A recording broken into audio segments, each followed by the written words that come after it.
Please give it up for the one and only Adam Mansbach.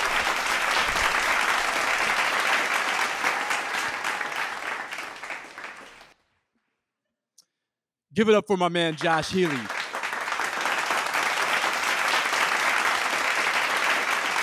Who, from what I understand, comes out here 3 times a year, rain, shine, sleet, snow, to entertain y'all motherfuckers.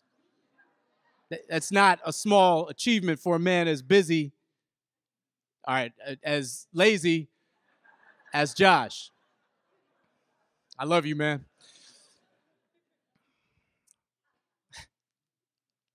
It's November 2011, and I am the most controversial parent in America by virtue of a short, obscene, fake children's book called Go the Fuck to Sleep.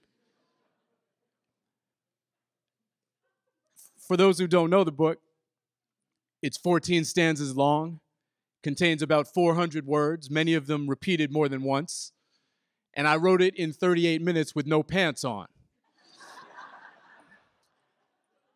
As Healy mentioned, I'm a literary novelist by trade, so the manner in which this particular literary creation found its way into the national zeitgeist was perplexing, to say the least.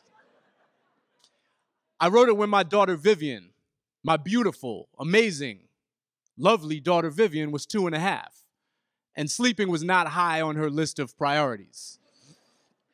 She would sometimes take upwards of 2 hours to go to sleep. This puts you intimately in touch with the essential paradox that is parenting. The fact that you can both love your child to death and be willing to do anything to get out of that room after about an hour. Like Don Corleone could walk in the room and be like, I'll put the child to sleep, but you may have to do a service for me one day and that day may never come. You're like, whatever, Don Corleone, just take this baby. We can discuss the fine print later. So the book was my attempt to simply render honestly the interior monologue of a parent tasked with putting a young child to bed.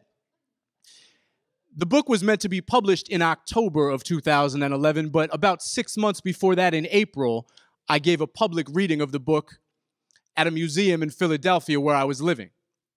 I wasn't living at the museum. I was living in Philadelphia.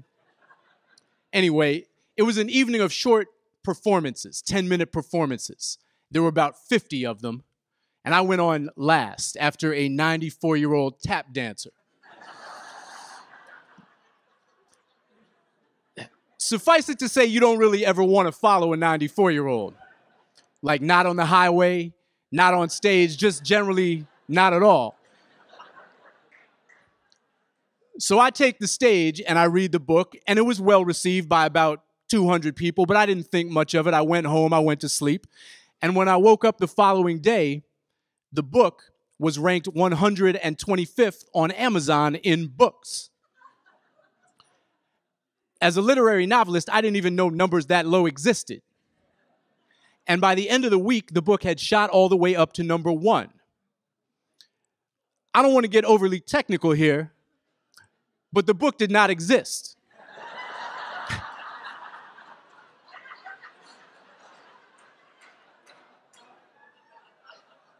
Nor was the book going to exist for quite some time.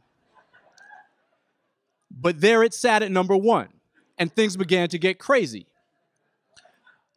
About a week later, the thing that we feared most happened. Meanwhile, we were frantically trying to rush it forward and publish it by June in time for Father's Day.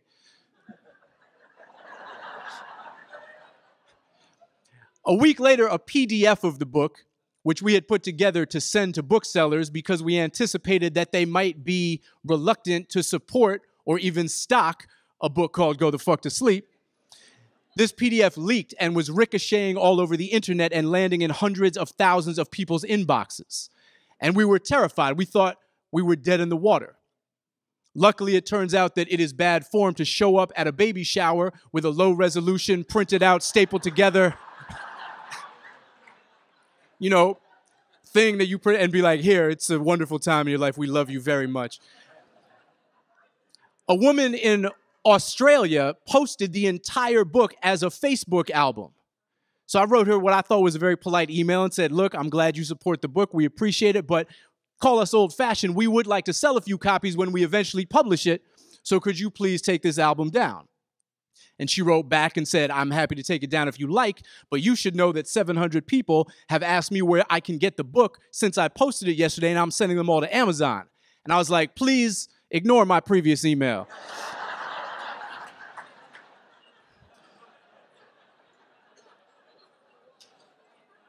So we weathered all of these storms. The book did indeed get published in time for Father's Day. It debuted at #1 on the New York Times bestseller list. Samuel L. Jackson read the audiobook.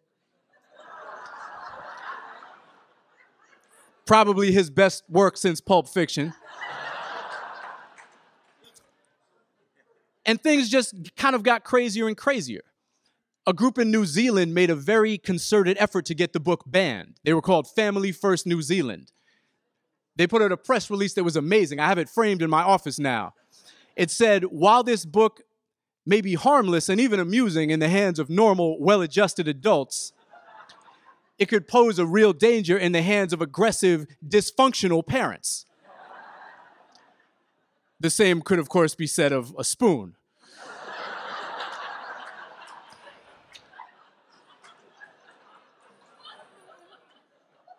Most bizarre of all, however, was the fact that people, by virtue of this obscene fake children's book, decided that I was a parenting expert and started to call on me to weigh in on various matters of parenting import. The book caused me to spend 8 to 10 hours a day on the phone doing interviews every day. And when I wasn't doing that, I was traveling to promote the book. So at the moment when I was being lauded as a parenting expert or the bad boy of American fatherhood, whatever the fuck that means, I was beginning to feel a bit torn because the task of promoting this book was taking me very much away from my daughter, and I wasn't really spending all that much time with her. So I began to worry that not only was I not a parenting expert, I might not be a very good parent. And I was beginning to really struggle with this. And it was at that moment that I was invited to host a fundraiser for Boston Children's Hospital in Los Angeles. Counterintuitively. They offered to fly me and my family out for the weekend, put us up in a hotel where John Wayne had once kept a cow, and I would be the celebrity host of the fundraiser. I would drink drinks and sign books and shake hands. It should tell you something about my mind state that a weekend spent hobnobbing with rich, decadent, drunken Los Angelinos sounded like relaxing. So I went out and I went to the fundraiser. And when I got there, I realized that I was not the host, but rather the co-host. And my co-host for the evening was a guy named Dr. Richard Ferber. Oh, you know Dr. Ferber. For those who don't, Dr. Ferber is the author of a book called The Ferber Method. It's a kind of sleep training concept. I haven't read the book, but I'll try to summarize it for you. In essence, Dr. Ferber's method is that when your child begins to cry, you should let them. You should let them cry it out. You stay out of the room. You let them do their thing. Eventually, they calm down. This teaches the child to self-soothe, and also that the world is a cruel, harsh place filled with people who only pretend to love him or her. What I was doing with my daughter, by contrast, is known as attachment parenting. Attachment parenting stipulates that the minute the child makes a peep, you run in there at top speed, cradle them in your arms, tell them that you love them, thus teaching the child that they can sleep in your bed until they leave for college. Or in some cases, graduate school. I wasn't quite sure how we were going to get along, Dr. Ferber and I, but he was a pleasant, avuncular kind of guy. In the middle of the fundraiser, I learned that his role was a little more involved than mine. At a point when inebriation had settled heavily over the crowd, which may ring some bells in here, he pulled down a slide screen and started giving a detailed, highly technical presentation about how to put a child to bed. The problem with this, of course, was that no one present, except for myself and Dr. Ferber, had ever put a child to bed because they have nannies for that. The low point came when he flashed a slide, which was an image from my book on the screen. It was actually an illustration of me sneaking out of a child's room, and he said, this is totally wrong. This is what you should never do under any circumstances. And everybody turned to look at me, and I'm like,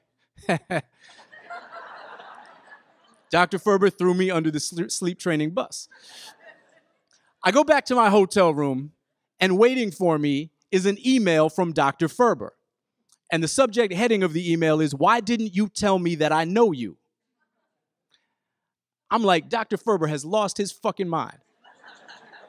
But I open the email, and my mind is blown, because as it turns out, I went to summer camp with Dr. Ferber's son, the unforgettably named Thad Ferber,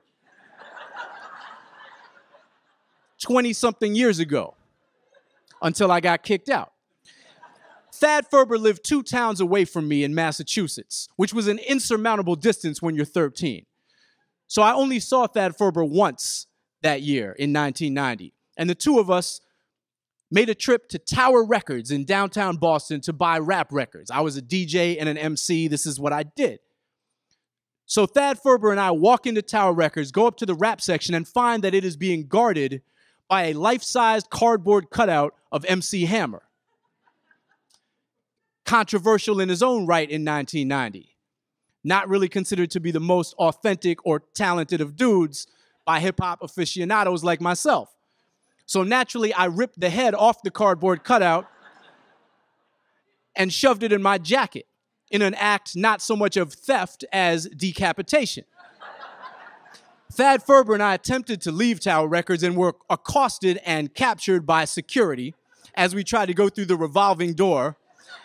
Taken down into the bowels of the Tower Records, they sat us down and they told us, memorably, that the cardboard cutout cost $5,000, which seems spurious in retrospect, and that we would be released only into police or parental custody. This was not my first rodeo. I got in trouble all the time as a kid. This was like a regular Tuesday for me. So I gave them the phone number that I gave authority figures at times like this. I can't stress how important it was for me to have this phone number memorized at 13. It was a phone number that just rang and rang, no answering machine, nobody ever picked up.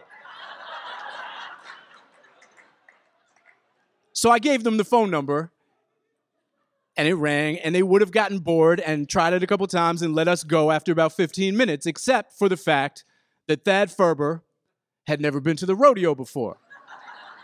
So he gave them his actual phone number, and in short order, the great and mighty Dr. Richard Ferber showed up. I was released somehow into his custody, and he drove me home. And I was banned for life from Tower Records, which turned out to be their life, not mine.